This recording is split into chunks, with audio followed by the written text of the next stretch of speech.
One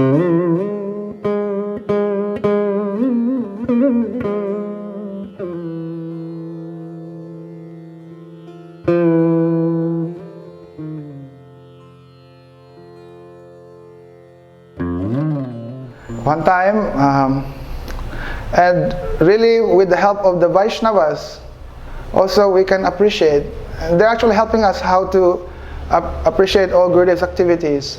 I remember when I first come in the mat, my service, by mercy of Srila Gurudeva and the Vaishnavas, I'm engaged in publication.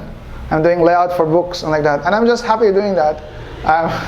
But like sometimes I even miss like some programs, and Vaishnavas will chastise me, and it's very good, you know. It's like, and it's like don't miss any program, and always chant Harinam like this, and do your service. Huh?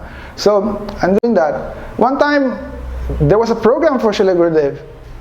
That time Gurudev was going to Jaipur, and there was everyone left to Jaipur. But I was thinking like, I'm busy with my service, I'll just stay here. So then, that afternoon, Prabhuji saw me, Prabhu. I said like, why are you here? It's like, I'm busy, like, you know. And he said like, foolish. It's like, Gurudev is in Jaipur and he's establishing a relationship for all his disciples to Govinda Dev and Gopinath. It's like, and you're here. It's like, foolish, you don't know. And then it's like there's some of us who stayed, and immediately we just decided like, oh, we should go. So then the next day we were there, and really that was one of the most memorable time, because the Gurudev would be speaking twice in a day. In the morning he's in Govinda Dev temple, then in the evening he's speaking in Gopinath, and in the morning Gurudev would be speaking about the different, you know, like glories of the Vaishnavas, like in Brihad Bhagavatamrita, ultimately leading to again to Srimati Radharani. And really at that time we saw Gurudev even was crying in his class, and really it gives so much impression how you know, Gurudev is trying to make us appreciate like the Brijbasis, and especially Srimati Radharani's love. So, and of course with that time we're associating with so many other disciples of different gurus, you know. And like this, Gurudev is showing us that in the family of Mahaprabhu, really we are followers of Rupa Goswami, and especially Srila Gurudev, he's always teaching us how we should have nishtha on like following on Rupa Goswami. And in this way we are in this family. And a lot of people, they become attracted to Gurudev because Gurudev is showing to them how their Gurudevs are followers of Rupa Goswami, and like that. And our parampara is not based on diksha. It's where the shiksha from Rupa Goswami is coming down like purely. So we see Srila Gurudev is really prominent acharya of this like rupanuga line. So speaking about the experience in when I was a resident there in Hong Kong, the Hong Kong Sangha, Shri Radha Vinod Bihari Mat, right there in Kowloon district on the mainstream Nathan Boulevard. A few exciting things happened. Not only did I get to coordinate all of the tours, preaching tours, that began always in Hong Kong and then went from there into different places in China. I was also instrumental with a group of the board in the Hong Kong Sangha to have the first Gaudiya Vaishnava devotee, pure devotee, to go into China from that Sangha.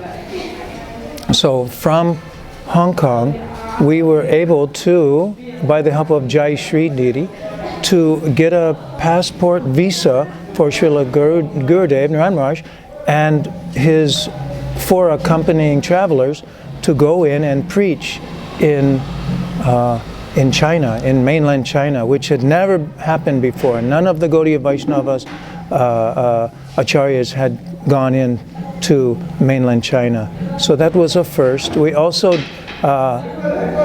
promoted a big festival in Hong Kong, and basically myself and Sachinandan Prabhu from England were the ones, the backbone of doing that. It was quite an undertaking. We had to clear a big lot on the beach, which was full of all kind of rubbish, and that was a difficult thing. And we invited people in advance from all over the world, and quite a few people came. Many people camped on the beach. The little town in Hong Kong was filled, booked. All the rooms were booked, and Gurudev spoke for 5 days, and mostly it was to benefit the China Sangha, who were the largest bulk of the participants, and they really, really showed their inspiration and deepest gratitude by being so receptive and dancing and doing every seva. No one could do anything. The China devotees were bound and determined that I will be the potato peeler and I will do all the cleaning and anything.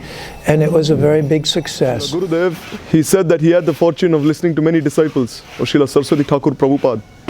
And so once he met one disciple of Srila Prabhupada called Srila Acharya Maharaj. So there in Srila Acharya Maharaj, he told him of one incident that happened in his life. So as we know, Srila Acharya Maharaj is a disciple of Srila Bhakti Siddhanta Saraswati Thakur. So he was a god brother of Srila Gurudev's Guru Maharaj, Srila Bhakti Pragyan Keshav Goswami Maharaj. So therein, Acharya Maharaj, he was a very scholarly devotee. So he mentioned of one incident that happened in his life. He said that there was once a professor of a university.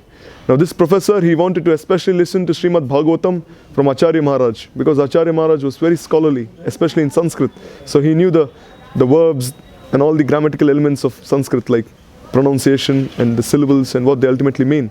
So then his spiritual master Srila Saraswati Thakur Prabhupada said that no, you are not going to listen from Acharya Maharaj. You will listen to Vaishnavananda Prabhu. So then this professor said, no, I only want to listen from Acharya Maharaj. He said, no, you listen to Vaishnavananda Prabhu. So I said, why? Because Vaishnavananda Prabhu is the Bhakta Bhagavat. So if you want to listen to the Srimad Bhagavat, then listen to the Bhakta Bhagavat. And then what happened? This professor, he ultimately went to where Vaishnavananda Prabhu was. And there he saw Vaishnavananda Prabhu. He was tilling the fields and he was plucking out all these weeds. He was milking the cows. And then he was doing everything that, as we say, a so-called menial servant would do. And he was doing everything. And then finally this professor went and he helped Vaishnavananda Prabhu in his services. And ultimately Vaishnavananda Prabhu, he spoke to him of what was in his heart. And when he heard what Vaishnavananda Prabhu had to say, then he realized that who the Bhakta Bhagavat was. And then he asked Saraswati Thakur Prabhupada that why do you say that Acharya Maharaj didn't know the purpose of the Bhagavat? Then he said, Acharya Maharaj is very scholarly, but he only knows the constituents of Sanskrit grammar and not the purpose in itself. But if you want to know the purpose of Srimad Bhagavatam in itself, then you must reach out to the Bhakta Bhagavat. So in this way, Acharya Maharaj, although he is an eternal associate of Srila Saraswati Prabhupada, in his own humility, he mentioned of this incident that happened in his life. So hence, if we ever have the opportunity to listen to a Bhakta Bhagavat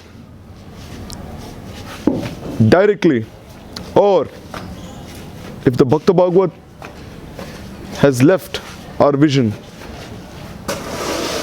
Srila Gaura Govinda Maharaj said, why do you say that our Srila Prabhupada has ever left our vision? I see him everywhere. So don't say that he has left our vision. So when we say that he has left us, do we mean he has left everything and just not let anything for us, has deprived us of all spiritual wealth? Never. So we listen to the Bhakta Bhagavat through his classes and books, and especially through the dear servants of the Bhakta Bhagavat who have imbibed his teachings and moods. Just as it is said that when the fruit is passed down from the higher branches of the tree to the lower branches, it comes down, and as it comes down, becomes more and more ripe. So as the instructions and moods of our beloved Guru Varga comes down through the devotees, it becomes more nectarian and also more digestible for us. Because if we were ever to ask ourselves if we could digest the instructions of Śrī Guru, then maybe we would fall short. But we always have his dear associates who can guide us in digesting these instructions of Śrī Guru. So now it is in our hands to always be in the association of such dear servants of Śrī Guru and to avail ourselves of this opportunity of always being in Śrī Guru's direct association.